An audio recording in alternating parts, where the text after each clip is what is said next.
for anyone but me. And welcome to the Rasa reading group. Today we have Emma with us, Emma Whiteman, and a lot of y'all may know her, but I think this is your first time on the YouTube channel, so do you want to introduce yourself? Yeah, for sure. Yeah. So I'm Emma. I'm the community manager at Rasa. I've been here since August last year. And yeah, just really exciting also to be premiering on the YouTube channel for the first time. Yeah, I'm hitting myself on the desk. I'm really excited to have you here. Yeah. And the paper that we're working on today is one sec, I didn't set the chat up completely. It's good now. So the paper that we're working on today is a preprint, which means, as far as I know, it hasn't been published anywhere. But I follow Rada on Twitter, and she posted about this preprint being up, and I was like, oh, that sounds interesting. I definitely want to know about this. And it's Utterance-level dialogue understanding and empirical study. So let's pop open the PDF. Here's the link. It says PDF. And once this loads, ooh, slow loading speed, that bodes well. So the paper is by, I'm absolutely going to say some of these names wrong, and I am sorry in advance. It is nothing wrong with your name. It is me. Deepanway Ghosal, Navonil Majumder, Rada Mihalcea, and Soujanya Poria. And I'm sorry if I said anybody's name wrong. Everybody, Rada is from the Singapore University of Technology and Design, and then Rada is from the University of Michigan in the US. And I'm going to zoom way in so anybody can actually see anything. Hi, Faiza. Welcome back to the stream. All right. Do you want to start us off by reading the abstract, Emma? And then we can talk about what it means. Sure. So I'll read the full thing. Read it through. So yeah, in the abstract, the recent abundance of conversational data on the web and elsewhere calls for effective NLP systems for dialogue understanding. Complete utterance-level understanding often requires context understanding defined by nearby utterances. In recent years, a number of approaches have been proposed for various utterance-level dialogue understanding tasks. Most of these approaches account for the context for effective understanding. In this paper, we explore and quantify the role of context for different aspects of a dialogue, namely emotion, intent, and a dialogue act identification, using state-of-the-art dialogue understanding methods as baselines. Specifically, we employ various perturbations to distort the context of a given utterance and study its impact on the different tasks and baselines. This provides us with insights into the fundamental contextual controlling factors of different aspects of dialogue, such insights can inspire more effective dialogue understanding models and provide support for future text generation approaches. And then the implementation pertaining to this work is also available on that link there. Yeah. So basically what they're saying here is dialogue understanding is important. So NLU is sort of like the larger field that dialogue understanding falls under. And basically it's, during conversation, you want to have a computer readable way of describing what's happening in that conversation. So for dialogue systems, you can decide what to say next, for example. And they're saying that context is important, so you can't just take a turn out of the dialogue and be like, here's what it says. You gotta like know the whole thing. Like a great example of that would be like sarcasm. So if you just look at like the surface form of something that's sarcastic, you're like, oh, they loved it. But if you see like in the whole conversation, they were talking about like how much they dislike a specific film, and then someone's like, oh, how did the director do? And they're like, oh, the director did a great job. You can tell perhaps that they're not being completely serious about that. Yes. Yes. And so the three things we're going to look at are emotion. So like, how's the person feeling? Intent, what do they want to do? Very common in dialogue systems. And then dialogue act. Oh, it's been a while since I looked at dialogue acts. I was actually going to ask you what that is. I also don't. It's a technical term. I'm sure we're going to talk about it. And I think it's things like, I'm trying to greet you, and that's like, I'm trying to do an action and I'm doing it with language. Well, that could be a speech act. I don't know if a dialogue act is the same thing as a speech act. So let's just keep reading. We'll find out. Keep it moving. Well, and then they have the code available, which is nice. Yeah, open source. And then, absolutely, we love open source. Yeah. Perturbations just means you change things and see what happens. And like a common reason for looking at perturbations is like adversarial attacks. So like, I don't know if you saw any of this stuff with like the stop sign identification computer vision stuff, and then there were some manipulations you could do that changed like a couple of pixels. So to a human it still looked like to a stop sign, but to the system it looked like, I don't know, a giraffe or a monkey or something that was not a stop sign, which clearly a problem for self-driving cars. Right, let's start with the introduction. Human-like conversational systems are a long-standing goal of artificial intelligence. However, the development of such systems is not a trivial task. I would say the existence of Rasa speaks to that. However, the development of such systems is not I just read that. And we often participate in dialogues by relying on several factors, such as emotions, sentiment, prior assumptions, intent, or personality traits. So emotions are, usually when people talk about emotions, they're using like a arousal valence system in psychology, from psychology. Not always, there's different ways of talking about it. So like arousal is like how strongly you're feeling, and then like valence is like how positive or negative. So like angle would be negative valence, high arousal. Anger, not angle. Or like depression would be low arousal, negative valence. And I guess like, I don't know, it would be low arousal, positive valence. Calmness. Chris Ward says, as far as I know, a dialogue act is just a speech act that occurs in a dialogue. Sentiment is usually positive, negative, neutral. And emotions are about the state of the person, and sentiment is about what is being expressed in the text as a stance towards something else, usually. Prior assumptions, intent, or personality traits. I think those are less technical. Oh, interesting. In figure 1, we illustrate a dialogue generation mechanism that leverages these key variables. In this illustration, P represents the personality of the speaker, S represents the speaker state, I denotes the intents of the speaker, E refers to the speaker's emotional aware state, and U refers to the observed utterance. Speaker personality and the topic also always influence these variables. At turn T, the speaker conceives several pragmatic concepts, such as argumentation, logic, viewpoint, and interpersonal relationships, which we collectively represent using the speaker state, S. So, pragmatics is a field of linguistics. So semantics is like, what is the meaning of the words and how can we represent that? And then pragmatics is how does this express meaning in a broader context, so like social context. So with semantics, you can't necessarily handle the sarcasm case that we had before, but with pragmatics, you can look at the wider context and be like, oh, here's what they meant. And let's look at this. All right. So it's a bit daunting for me, but I see at the top is where the input, I guess, kind of there.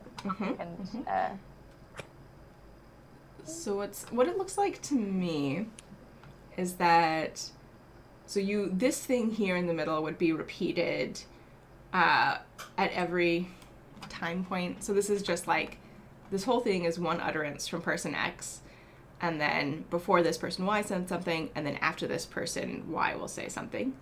P of X is personality, right? Yeah.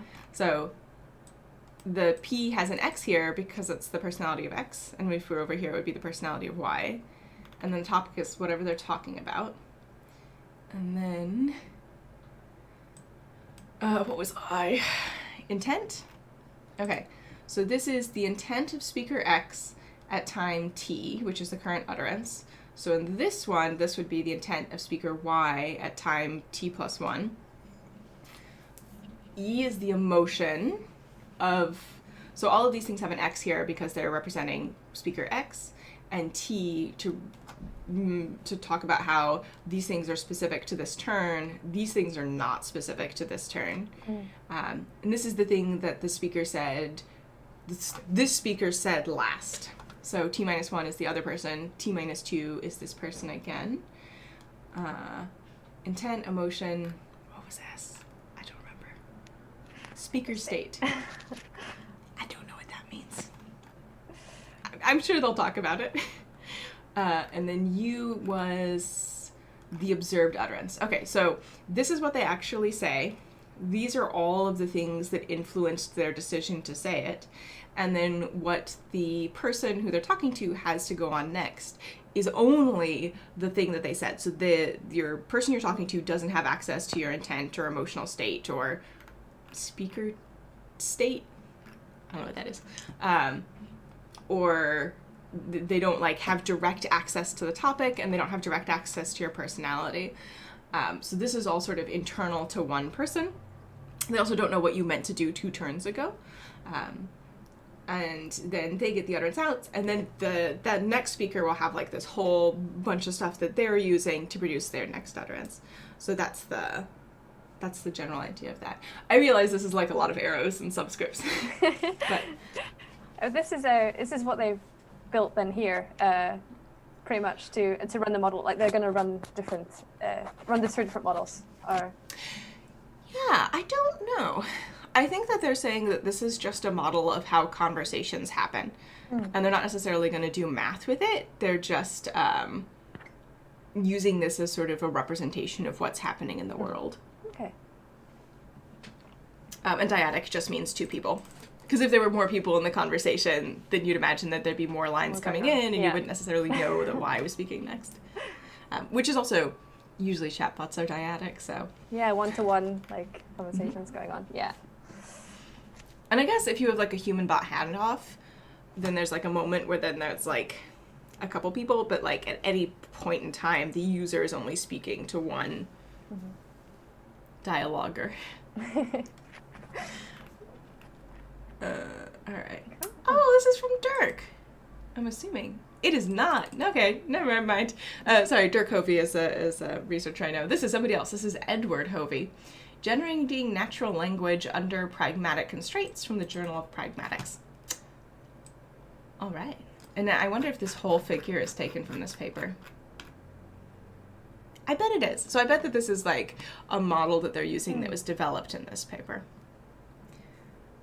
Do you actually want to take the next little section starting with next here? Sure. Next, the intent I of the speaker is formulated based on the current speaker state and previous intent of the same speaker. These 2 factors influence the emotion of the speaker. Finally, the intent, the speaker state, and the speaker's emotion jointly manifest as the spoken utterance. It is thus not surprising that the landscape of dialogue understanding research embraces several challenging tasks, such as emotion recognition in conversations, in brackets ERC, dialogue intent classifications, user state representation, and others. These tasks are often performed at utterance level and can be conjoined together under the umbrella of utterance-level dialogue understanding. Due to the fast-growing research interest in dialogue understanding, several novel approaches have lately been proposed. Cool. Shall I go through all those? No, people could just look. To address these tasks by adopting speaker-specific and contextual modeling. However, to the best of our knowledge, no unified baselines have been established for varied utterance-level dialogue understanding tasks that allow comparison and analysis of these tasks under the same framework. In this work, the purpose of using a unified baseline for all the utterance-level dialogue understanding tasks is to compare the characteristics of this baseline across different tasks and datasets. As a result, we can also learn interesting attributes of the datasets and tasks which we discuss in detail in section 6. So recently, Sunkar et al. Attempted to measure the efficacy of multi-turn contextual information in dialogue generation by probing the model's task to generate dialogues given multi-turn contexts. According to them, The baseline dialogue models used in their work are not capable to efficiently utilize the long multi-turn sequences for dialogue generation, as they are rarely sensitive to most perturbations, which diverges from the findings of this work. Okay. So they're saying there's a lot of models. There's not a good way to, like, compare them together. And for, at least from a Rasa standpoint, we're really only using intent here, so we're not considering emotion. We don't have, like, a speaker emotion model that we've built. I guess we haven't learned more about speaker state, but this could be, like, slot filling, maybe? I don't know. I could just be talking out my butt there. So we're having, like, a very impoverished view of what the speaker is doing and wants to do. And they're saying that there's all this other stuff that goes into it, and that it's very important for dialogue generation to take all of that into account. Which, again, we don't generally do. We sort of, like, are picking from a set of utterances that the assistant can say. Yeah. And then they're saying that this paper says that efficacy of multi-turn contextual information.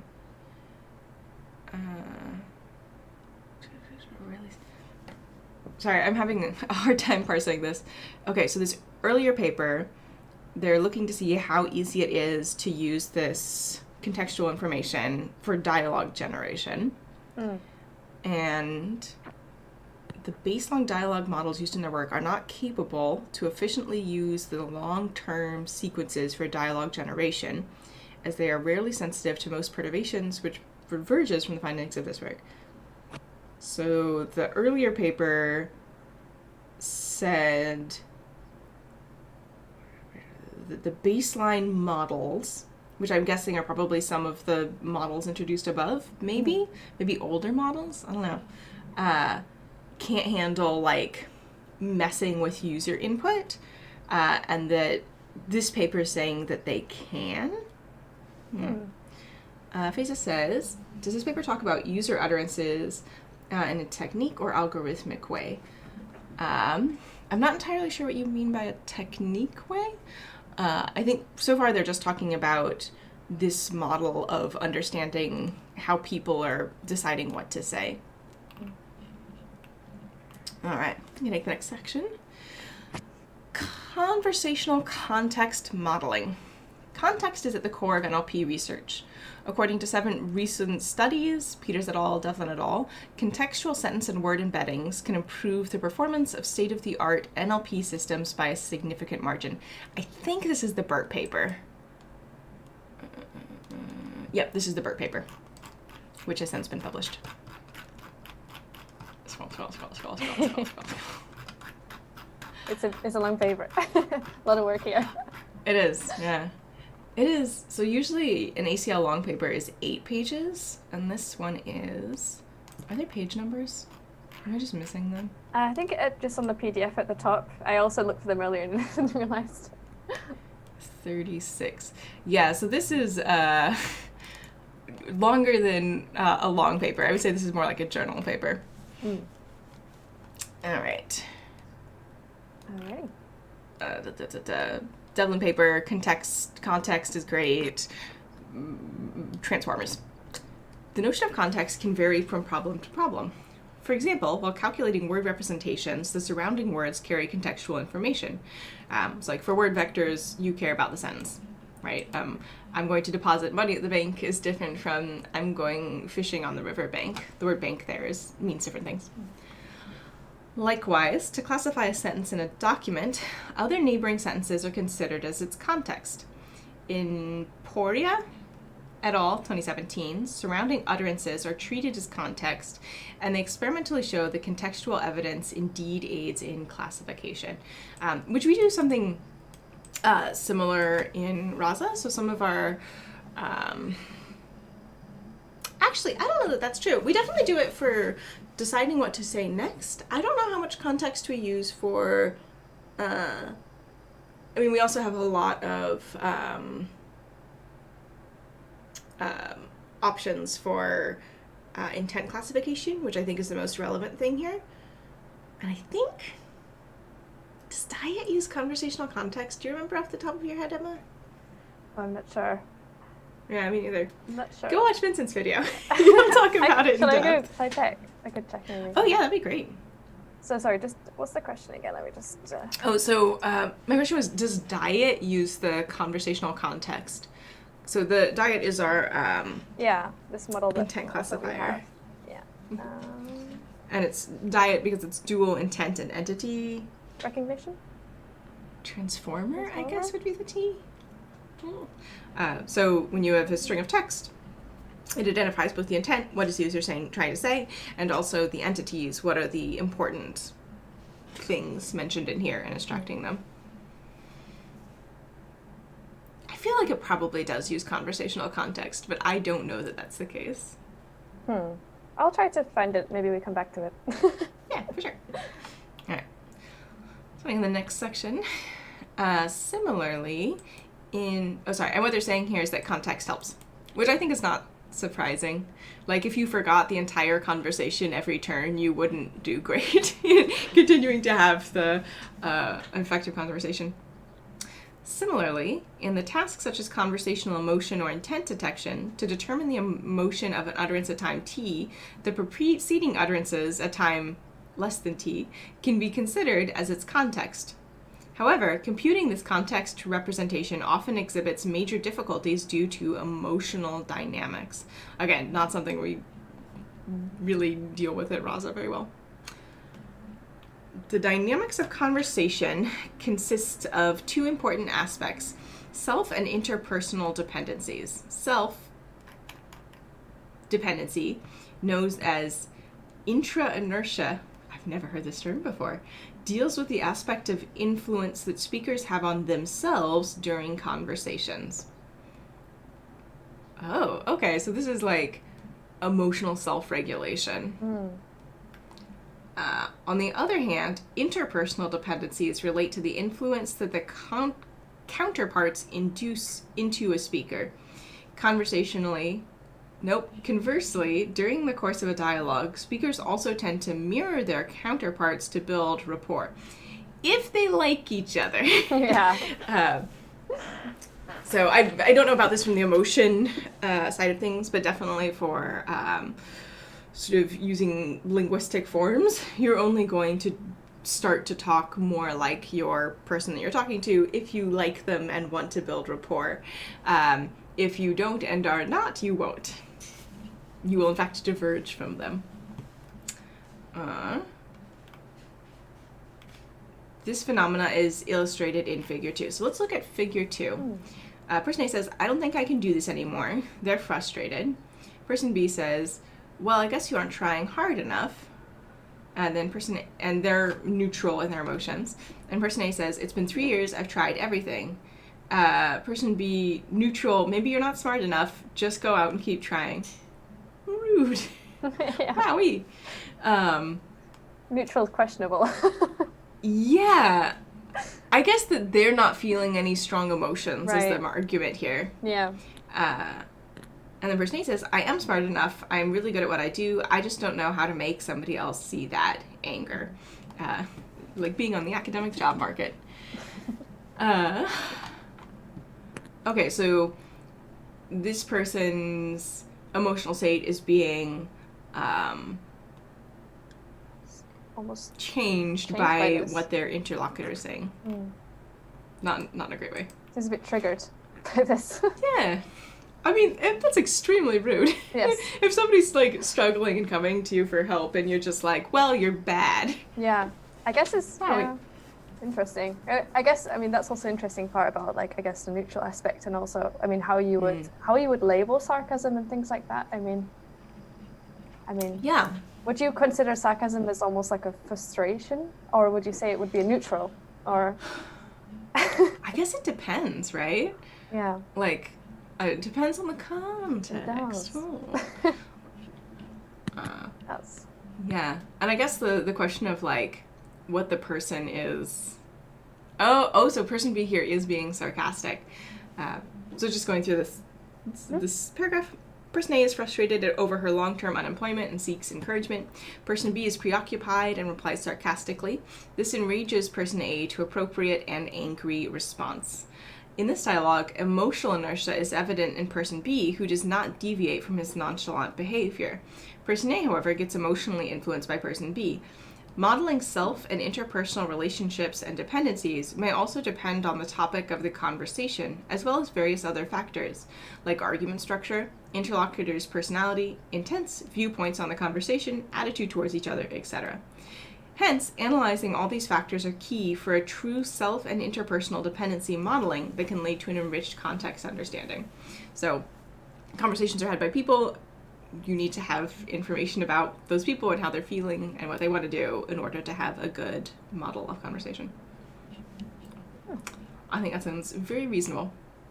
You take the next bit? Sure. The contextual information can come from both local and distant conversational history. While the importance of local context is more obvious, as stated in the recent works, distant context often plays a less important role in understanding the utterances. Distant contextual information is useful mostly in the scenarios when a speaker refers to earlier utterances spoken by any of the speakers in the conversational history. The usefulness of context is more prevalent in classifying short utterances like yeah, okay, no, and that can express different emotions depending on the context and discourse of the dialogue. Context, you want to jump in there? I was just going to say, I think those matter for emotion identification. Mm-hmm. If we're just labeling intent, I think like just yeah, okay, and no is enough information to like figure out if somebody's agreeing or not. Right. Sometimes. Yeah, because it's quite general, so it's can be classified as a general thing. Excuse me. Contextual utterances in conversation always help in understanding an utterance at a given time as they provide key background information. However, modeling representation of these contextual utterances are not trivial, as there can be long-chain, complex, coferential or other kinds of inferences involved in process, and sometimes various other confounding factors, such as sarcasm, irony, etc. Sarcasm is in there. Can make the task extremely challenging. Efficient and well-informed contextual representation modeling can also depend on the type of conversations, i.e. modeling persuasive dialogue can be different from a debate. Just to rewind a tiny bit, this like talk about inferences is like classical semantic meaning modeling. So like if I say I have 5 cats, it is also true that I have 3 cats. That's sort of like formal logic representation. That's all I had to say there. Interesting. No, it's very where was I? Efficient and I think I'm there. Yeah. Efficient and well-formed. Oh yeah, sorry. Let's go back. Let's keep going. Finding contextualized conversational utterance representations is an active area of research. Leveraging such contextual clues is a difficult task. Memory networks, RNNs, and attention mechanisms have been used in previous works, Kin et al., to grasp information from context. However, these networks do not address most of the above-mentioned aspects. Example, lack of coherence, resolution, understanding long-chain inferences between the speakers. In this work, we of course do not attempt to propose a network that inherits all of these factors. Rather, we try to probe existing contextual and non-contextual models in utterance-level dialogue understanding and understand theirs underneath working principle. Yeah, so they're saying there's a bunch of different architectures that people have used and different like machine learning things that they've tried, and they're saying that, hey, if you just have like a really big model and you're just giving it the raw data as input, it's not necessarily going to be able to handle a lot of stuff. So coreference resolution is like, if we were talking about somebody and then like 2 minutes later I referred to them and I was like, oh yeah, and they live in Brussels now, or whatever, figuring out who they refers to as coreference resolution. So in a dialogue, when you refer to something multiple times, figuring out that those things refer to the same thing. And long-chain inferences, it's just like figuring things out with a lot of intermediate steps. And they're saying, we're not going to say, hey, you can solve this by having a different network structure. Instead, we are going to look at existing models and try and figure out what they are capturing and what they're not capturing. And the next little section. In this work, we adapt, modify, and employ two strong contextual utterance-level dialogue understanding baselines, BC LSTM. I don't know what the BC stands for, but LSTM is long short-term memory. It's a type of recurrent neural network that can pay attention over a longer course of time, but also forget things that are not as useful. And dialogue RNN, which is other. These are just like different architectures they're looking at, and they're saying that these do good. They're strong. That we evaluate on 4 large dialogue classification data sets across 5 different tasks. So this is really a system analysis paper. As shown in Figure 1, conversational context, interspeaker dependencies, and speaker states, still don't know what that is, can play important roles in addressing these utterance-level dialogue understanding tasks. BCLSTM and Dialogue RNN are 2 such frameworks that leverage these factors and thus considered as baselines in our experiment. So are they saying that... Okay, so these models include not just the text of the words that people are saying, but also representations of how people are feeling and other stuff like speaker state. I still don't know what that means. I'm actually trying to Google it now, and it's quite hard to find. Usually it comes up instantly when you Google something. What's it mean in machine learning? But and Chris says the BC is bidirectional contextual LSTM. Thank you. Thank you. Does anyone know what speaker states is? Huh? Maybe someone knows what speaker states is. I can see.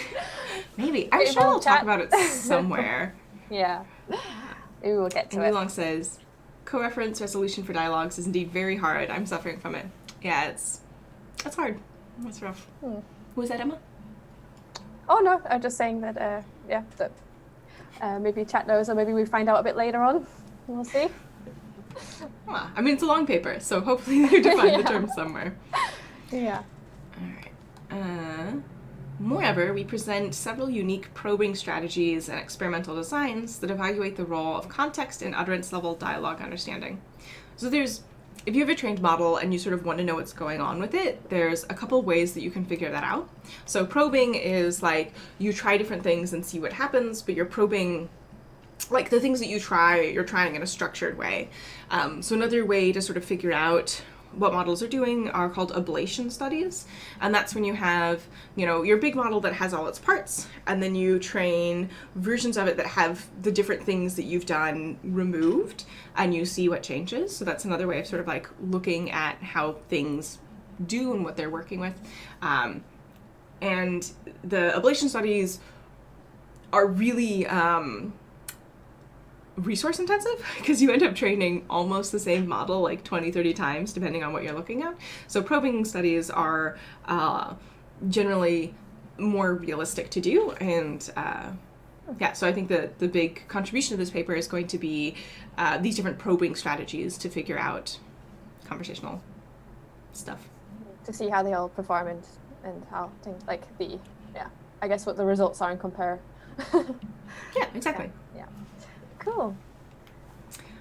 To summarize, the purpose of this work, they're going to explicitly say what their contribution is to decipher the role of the context and utterance-level dialogue understanding by the means of different probing strategies. These strategies can be easily adapted to other tasks for similar purposes. So if you were, you had multiple Rasa models and you wanted to figure out which one was the most useful, you could maybe try some of these probing tasks. Do you want to read the contributions and then we can talk about it? Sure.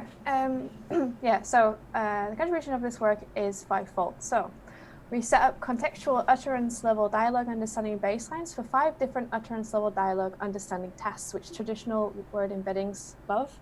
and recent transformer-based contextualized word embeddings, Roberta.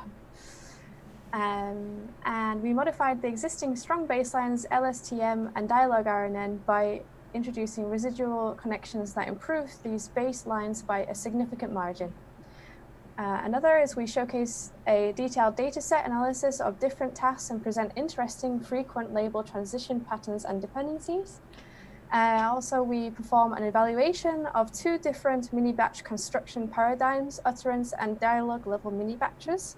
And lastly, we propose varied probing strategies to decipher the role of context in utterance level dialogue understanding. Yeah. Okay, so they are actually doing quite a few things here. So this is the one that I was saying before, that there's sort of like different ways to look at models. This one is that they've created sort of like test data sets using GloVe, which is out of Stanford, and is sort of your traditional word embeddings. And then Roberta are trained using BERT, which is a transformer model. And they've also done a couple of different things where they change the models. So here they introduce residual connections. So I'm guessing what they mean there is that they are adding more edges, like in graph terms, between turns to carry over more of that information, would be my guess. I don't know, I'm just guessing. And then here they are trying mini batch construction. So I believe what mini batches are, and the chat can correct me, is when you're training a model, you have a labeled data set. For this example, I'm pretty sure this is going to be supervised. You have a labeled data set, you give it to your model, you see what labels it gives you, and then you are like, yes, that was right, keep doing that, or nope, you were wrong, try a new strategy, or like subtly change what you're doing, so update your weights. And then mini batch is like the amount of information that you send through at one time. And I think that here they're saying you can try like just the utterance, or you can try like a longer context, I think is what they're saying. I might actually just look up mini batch super quick. I guess we'll also get to see it in action a bit later when they test it out. We'll see how it actually works with this example. Do batch first, mini batch. Error for each example, but only updates the model. So a batch is every time you go through, you're like, you're wrong, but you don't update until you've looked at all of your examples. And then mini batch, yes, I was right. You send a little bit through the model, you see how you're wrong, you update, next little bit, back and forth. All right. I feel smarter. I believed you all the way. Thank you. Cool. I appreciate your faith. Sometimes I'm just like very wrong at the beginning of the paper, and then I figure out halfway through, and I'm like, oh, right. But fact checking is good too, so. Definitely. And then also they have a data set analysis. So this is kind of like 3 papers, if I'm honest. So these sort of like number 2 and number 4 are more sort of architecture algorithm changes, not architecture changes, training changes.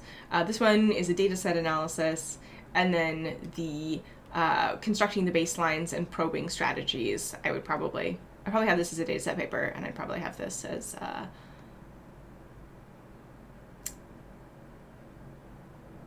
systems analysis paper. Wow, sorry. And it's not bad to have like a lot of stuff in a paper, but NLP papers tend to be 4 pages is a short paper and 8 pages is a long paper, so I might have chunked this. It's just personal preference. Task definition. Given the transcript of a conversation, along with the speaker information of each constituent utterance, the utterance-level dialogue understanding. Utterance-level dialogue understanding? Yeah, it's the same, but with a hyphenated. I know. Yeah. This might be supposed to be a an acronym. And I will say this paper again, is a preprint, so probably going to have a couple more rounds of editing before it goes into a journal or conference or whatever. Task aims to identify the label of each utterance from a set of predefined labels that can be either a set of emotions, dialogue acts, intents, etc. So you've got a conversation. At each turn in the conversation, you have a bunch of labels, and you're trying to figure out what those labels are. Figure 3 illustrates one such conversation between two people where each utterance is labeled by the underlying emotion and intent. Formally, given the input sequence, big N, number of utterances, U1, P1, so the utterance 1 from person 1, the utterance 2 from person 2, utterance N from person N, where each utterance, U of I, UI1, UI2 consists of T words, UIJ, and spoken by party PI, the task is to predict the label EI of each utterance. So this is basically just a list of all the utterances. And this, each utterance, and this is a list of all the words in each utterance, spoken by the person. The task is to predict the label of each utterance. Right, so I have this list of words. I want to predict the label for the whole utterance, and I also have the history of all the utterances. In this process, the classifier can also make use of the conversational context. There are also cases where not all the utterances in a dialogue have corresponding labels. So you're trying to fill in the gaps. An example here. So here we have the emotions and the intents. Hey, I've just landed in Cambridge. Welcome to Cambridge. I hope you have a pleasant flight. How may I help you? Not really. So I'm guessing this is the answer to, I hope you had a pleasant flight. I lost my luggage. I hope I will get the insurance coverage. Oh, so sorry to hear. There is a place at the first floor where you can lodge a complaint. So here the emotion is sad, and it's because the other person is sad, so it's empathic. And they're providing information. I would say that this utterance actually does have an intent. I think this intent is like, I want to get insurance coverage. Yeah. But I didn't tag this, so I don't know what the tagging stuff is. Thanks for the information. Appreciate it. Are you a local? I'm looking for some recommendations. And their utterance is, they're excited and they want to find an attraction. Are you looking for a place to stay, a place to eat, an attraction to visit, or do you need transportation? And this could be an assistant, it sounds like. Fraser says, can we save utterances to NLU data while they're having a conversation in Rasa to increase the training data? Yes, they will. User utterances will be stored by default, and you can retrain your model after you annotate is my recommendation. Don't just stick raw data in your model. But we don't have support built in. You could set it up if you wanted for retraining in the middle of a conversation. Usually you will train a new model, at a given interval, and then the conversations that are using a specific model will finish, and then the next time a conversation starts, the new model will be used, is the idea. Sorry, digression. All right. So, I'm thinking, so this is a long paper that's like several papers. And I only have 2 weeks scheduled for it. I think the things that are going to be most relevant for us are Utterance-level. I don't necessarily think this really It's quite in depth into the specific models. Specific models, yeah. I don't think that's going to be as useful to us. And then here, I think talking about the utterance classifier could be helpful. So section 3.2. Let me take notes really quick. I just want to decide what we should not cover. The utterance classifier I think makes sense. I don't know that we need to do the experimental setup where they talk about all of the data sets. I don't know, that might be helpful. let's see. So I do definitely want to read this label transitions pattern. So they mentioned this, and this is where they're identifying sort of like patterns in a conversation that happen kind of a lot. And this could be useful for people who are working on stories and writing stories. So I think the label transitions would be a good section to write. Is what our folks are doing. Exactly. And then I don't think we really need to read about all of the experiments necessarily. Not that I don't think it's not important, I just think that it's going to be as relevant for Rasa users. And then pick back up here where we talk about what happens and results. Yeah. So importance of bidirectionality. Well, I guess we can read just the results section.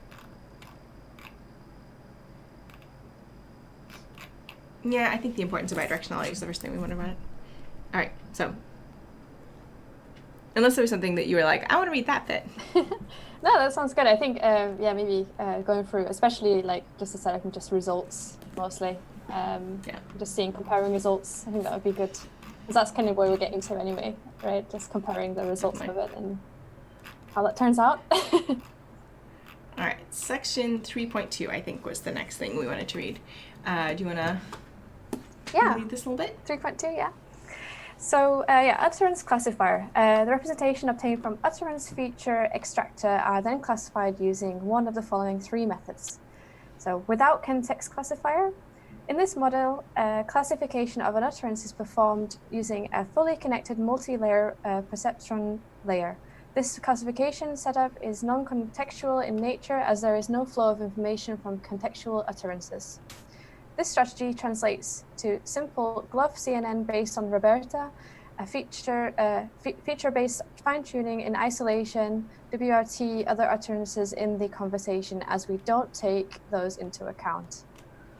Okay, so this is a fully connected multi-perceptron layer is just, one sec, let me,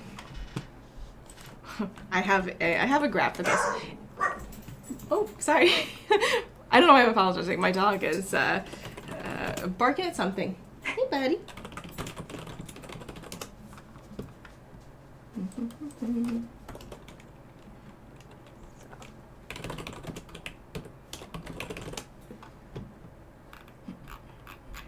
See if I can find it quickly. I don't think I'm going to.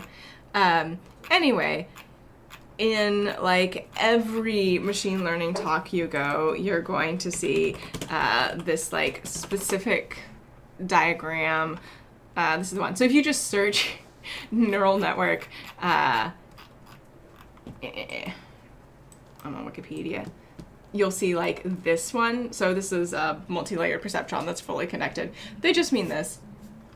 So it's just, you've got a layer of nodes that have weights in them, and then you have all of your inputs, and you send each of your inputs to all of the intermediate nodes, and then all of your intermediate nodes to each of your output nodes. And that's all that means. It's a specific architecture. It's like sort of like, I don't know. People sometimes call it like vanilla. Like it's a very basic common thing to do. Oh, okay. And then this isn't contextual because they're just running each utterance through on its own. They're not looking at different utterances together, so there's no way for information from utterance at t-1 to affect utterance t. And then they're just trying a couple of different models. And they call that something.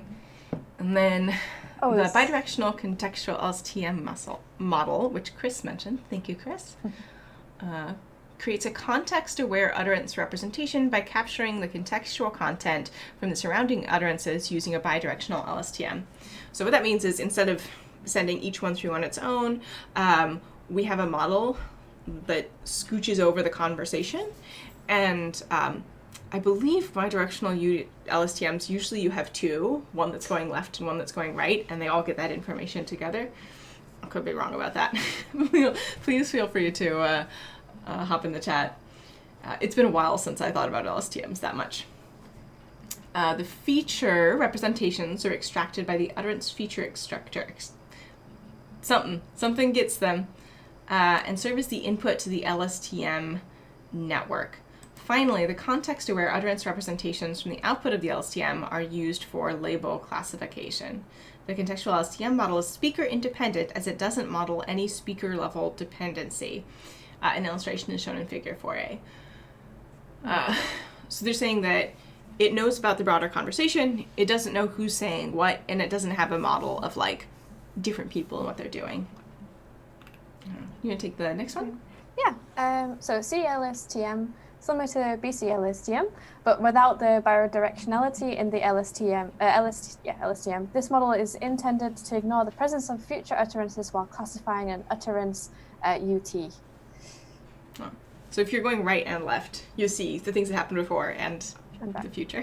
Oh. So it's like prediction and also taking context from past, or? Yeah, it doesn't really... That's not true. LSTMs do care about order.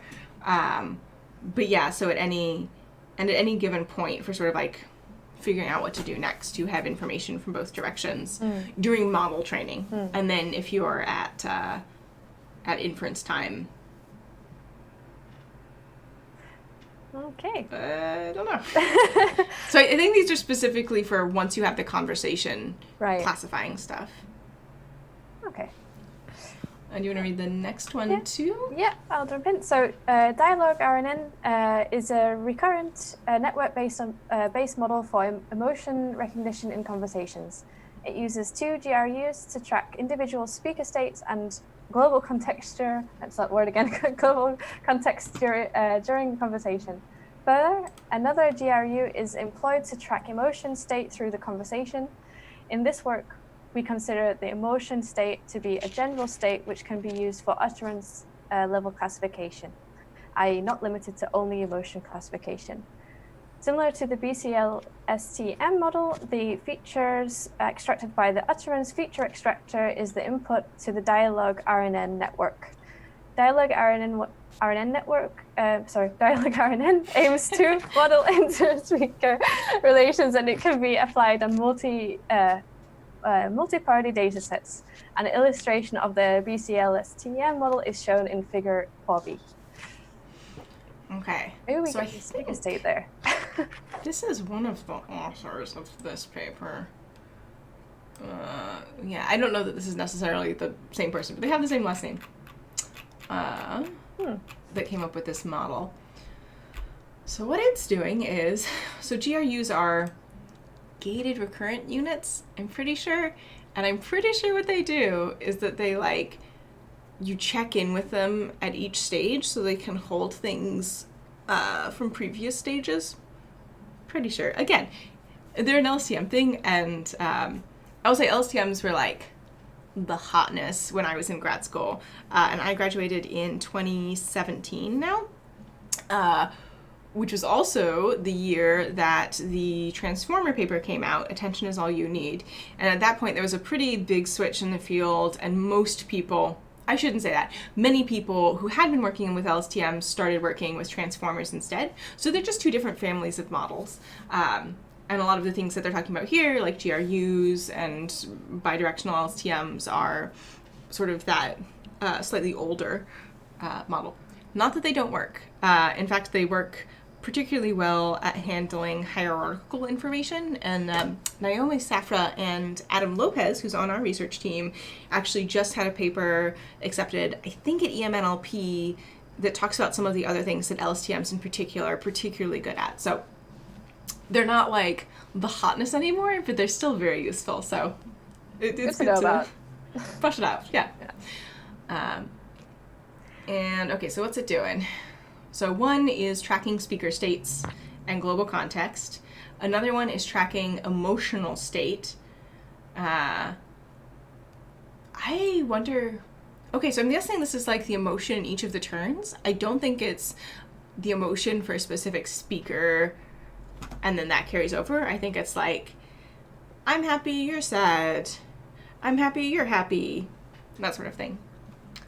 In this work, we consider the emotion state to be a general state which can be used for utterance level classification, i.e. not limited to only emotion classification. Okay, so you can classify utterances by their emotion, which we've seen a lot of examples of. And the feature extracted by the utterance feature extractor, one of these ones, the glove or Roberta that we didn't read about, is the input. And they aims to model inter-speaker relations, and it can be applied on multi-party data sets, so not just two speakers. Oh, and then they add residual connections, and I'm just going to ignore that. Oh, and then here's what the residual connection is. Yes, so it is something that carries over.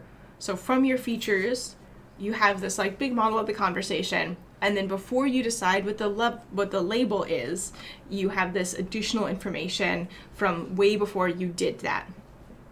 So there, if y'all are familiar with transformer models also have residual connections like this, where you have a layer, and then there's a residual connection that like bypasses the layer and also has input on the classification. I was right about what residual connections are. Yeah, I feel very happy with that. It's quite interesting. I'm just thinking about it in like the way that we think, as well, and how we would carry over some thoughts and put into practice. I'm trying to compare it like that. Yeah, definitely. There's a lot of sort of neural network research is not really based on cognition at all, but there are some parallels. Yeah. What was the next session we were looking at?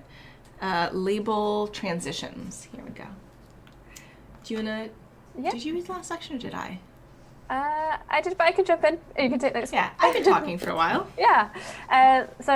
Label transitions. To check whether there lies any patterns in the label sequences of the data sets. In figure 7 and 8, we plot frequency of the label pairs X, Y, where X and Y are the labels of U utterance, I guess, as T1 and T1 and U as T. Sorry, it's a bit small, but I think it says 1, respectively. So X is the last thing that was said, Y is the current thing that's being said. Okay. And figure 7 explains inter-speaker label transition, and figure 8 illustrates the inter-speaker label transition. Both these plots reveal the same emotion labels appearing in the consecutive utterances with high frequency in the IEMO cap dataset. This induces label dependencies and consistencies and can be labeled as the label copying feature of the dataset. From our empirical analysis in section 6.7, we confirmed this property of the IEMO cap dataset, although not as strong as the IEMO CAP. The inter-speaker label copying feature is also prevalent in the multi-was and daily dialogue acts dataset referred to figure 7. Moreover, we observe interesting patterns in daily dialogue acts. A directive utterance is commonly followed by a commissive utterance.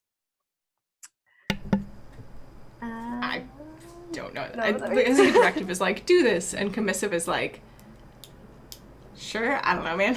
Yeah, maybe just sort of specific or certain. Do you want to break that down, or should we keep going? Yeah, let's talk about it. Yeah. So let's, based on what they've said here, and I think the figures will make it a little bit more clear, they're saying that if a speaker's feeling some way, they keep feeling that way over multiple utterances. I think that's what they mean by label copying. And I think also then the person they're talking to is more likely to also start to feel the same way. So let's say it was 7 and 8, right?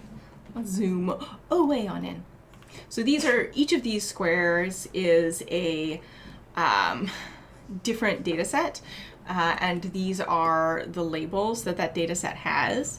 And they are looking at, hey, looking at a two-turn pair, are the emotion labels, what are each of the emotion labels? So here, if one speaker is angry, the other speaker is also likely to be angry or frustrated. If one speaker is excited, the other speaker is also very likely to be excited. If one speaker's frustrated, the other speaker's probably frustrated, or they could be neutral. If one speaker's happy, the other speaker's usually happy, sometimes excited. If one speaker's neutral, the other speaker's more likely to be frustrated. So this sort of like frustrated neutral pairing is pretty common. Yeah. And then if one speaker's sad, another speaker very likely to be sad. And looking at this, it looks like sad seems to be the one where people are the most consistent, right? Over 2 turns. So if I'm sad, you're sad. Right. Yeah. And this I think this makes sense. And this is a data set, right? This IMO stop is actually like a data set that's available. Mm-hmm. Yeah, that's been labeled. All of these are data sets, and we just skip that section. And then for this one, daily dialogue, I think I've heard of this data set. I think this is a data set that was... I shouldn't say anything because we skipped the section and I don't know it. But there are some data sets that people just like wore recorders and let everybody that they interacted with know that they were talking to them. So this is just like random interactions. And it looks like far and away the most common interactions are no emotion, which I think is reasonable. I think, or like happiness also tends to show up quite a bit. Because if you're doing sentiment classification, most utterances have no sentiment, right? Like the statement, most utterances have no sentiment. There's no value judgment there.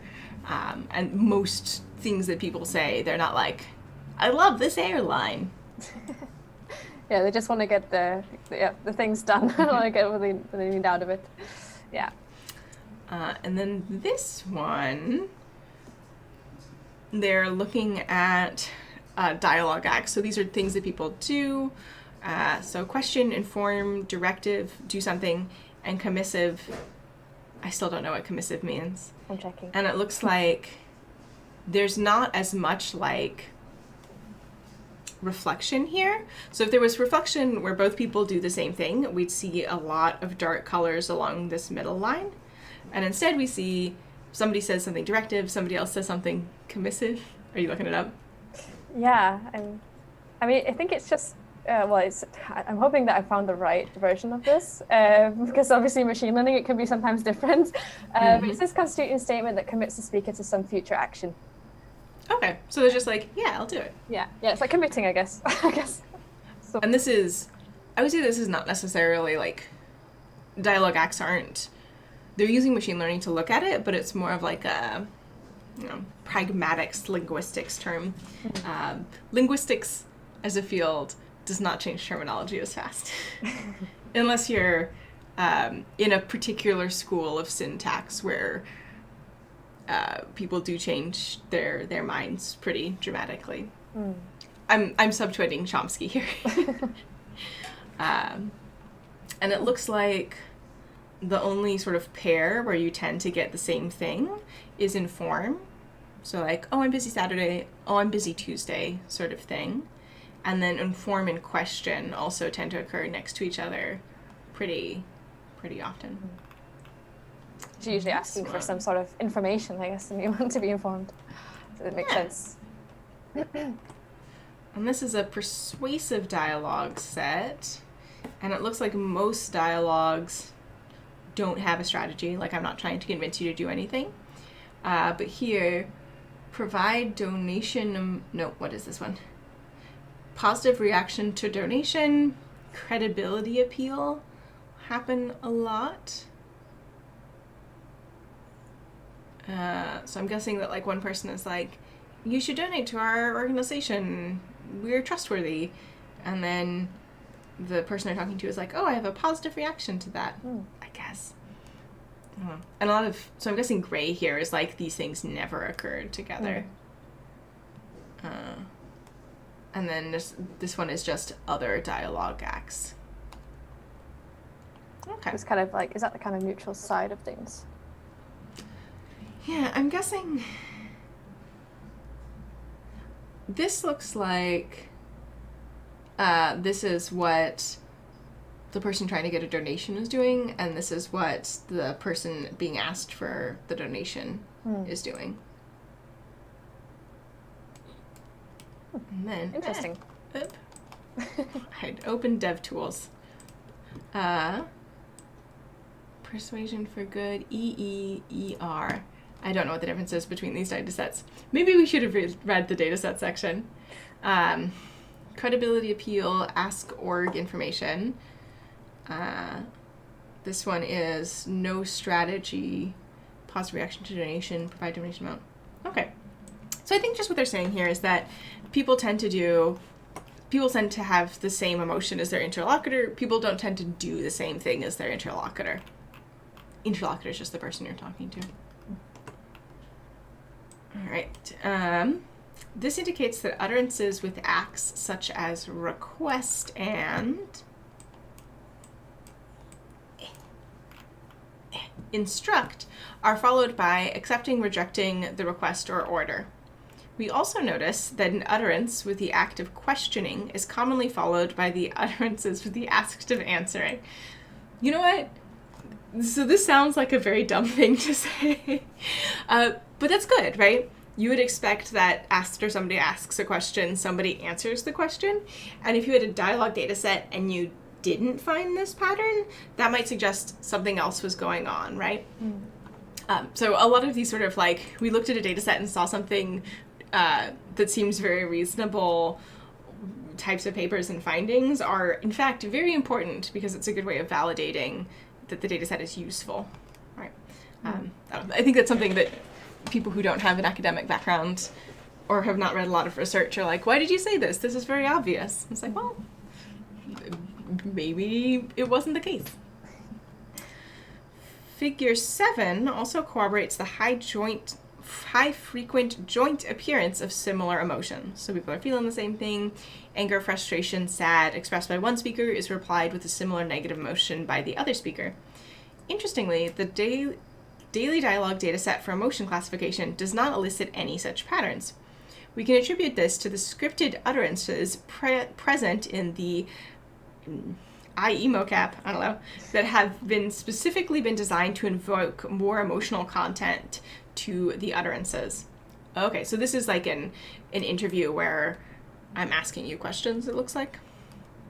On the other hand, the daily dialogue dataset comprises naturalistic utterances that are more dynamic in nature as they depend on interlocutors' personality. This two different types of datasets used in this work is purposely crafted in order to study dataset-specific nuances to attempt the same task. I think that is a really good thing to think about. So there's this pattern particularly in NLP where there will be specific data sets or tasks that everyone works on and you try to get the best score on, and then your paper gets published because you did better than other people. But they're often not, like, the data set is a sample, right? It's not going to give you an idea of everything that people are going to do out in the world, which is where you want your system to work, ideally. Right. So this type of, hey, we're using data sets that are very different from each other intentionally because things should work equally well on things that are very different from each other is, I think, very reasonable. So they're saying here that they're trying to keep them as similar as possible where possible to try to get a more fair result or a more, okay. Yeah, so.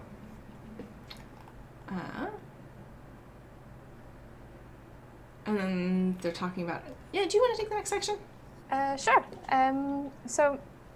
Approximately 80% of utterances are labeled as no emotion, which poses a difficult challenge to perform emotion classification on this dataset. These two datasets also differ from each other in the average dialogue length. While the average number of utterances per dialogue in the IMOCAP dataset is more than 50, the average length of the dialogues presented in the daily dialogue dataset is relatively shorter, with just 8 utterances per dialogue.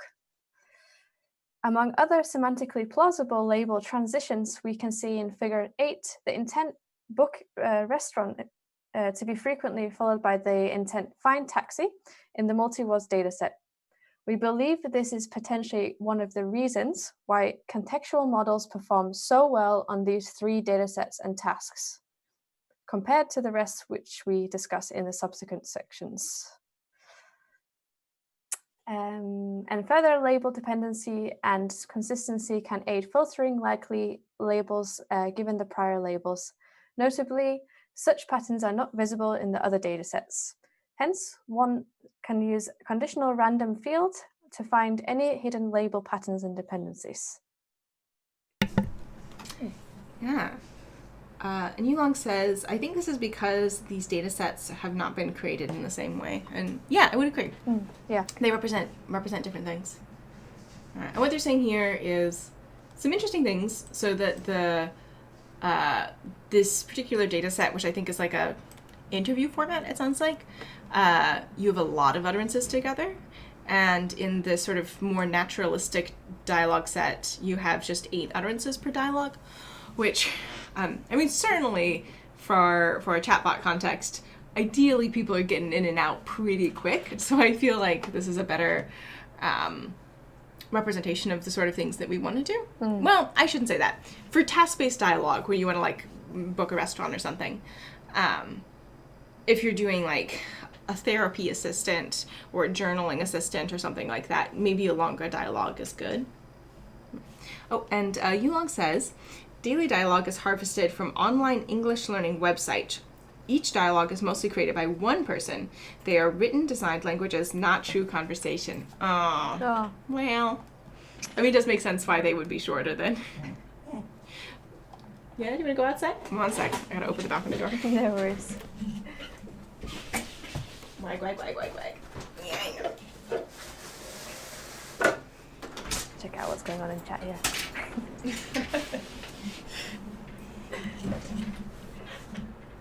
All right. It's really helpful in the chat. Also giving us some details, some background information. It's really helpful.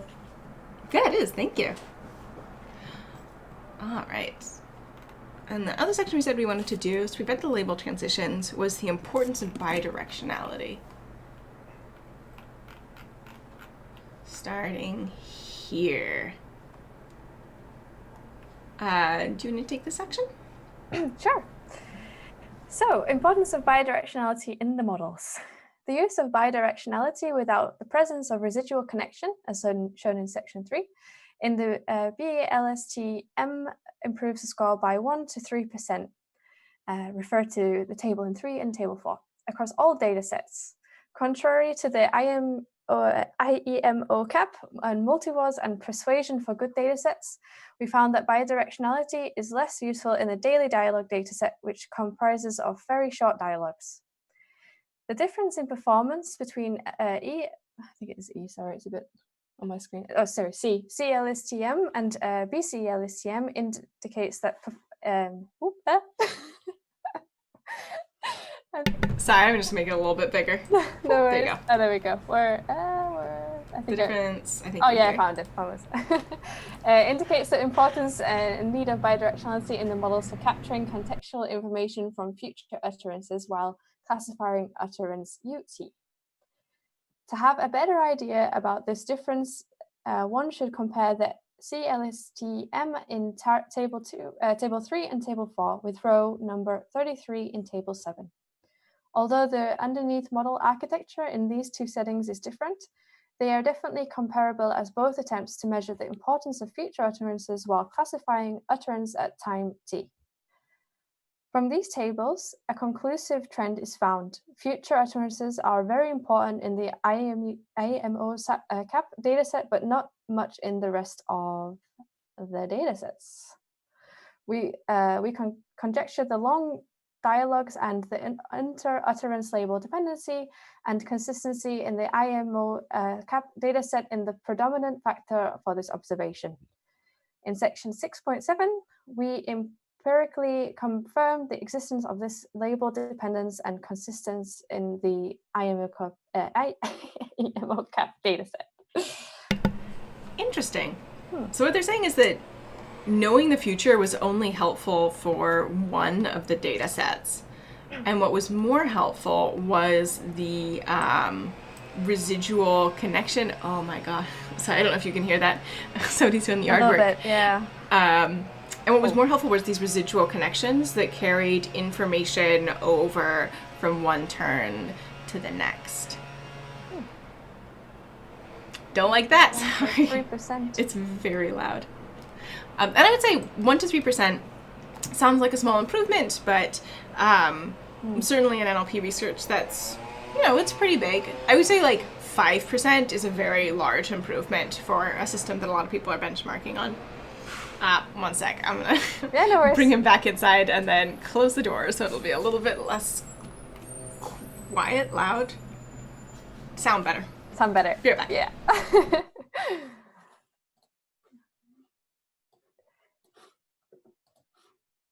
Working from home troubles, guys. I'm sure everyone can relate. All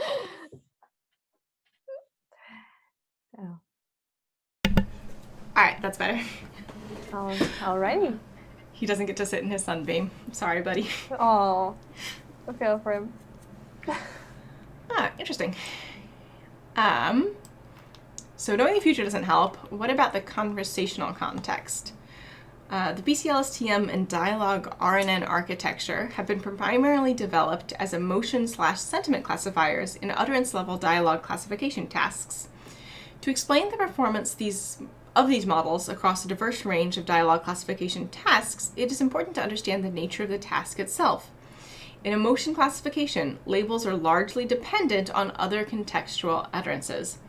In IEMOCAP, for example, except for some cases of emotion shift, sudden changes from positive group of emotion to negative group or vice versa, labels are correlated and often appear in continuation. So emotion, same emotion. BiCLSTM and Dialogue RNN can model this interrelation between utterances and perform much better than non-contextual models. For intent classification in multi-WAS, the label dependency between utterances is even stronger. Multi-WAS is a task-oriented dialogue data set between a user and a system. It's like a chatbot.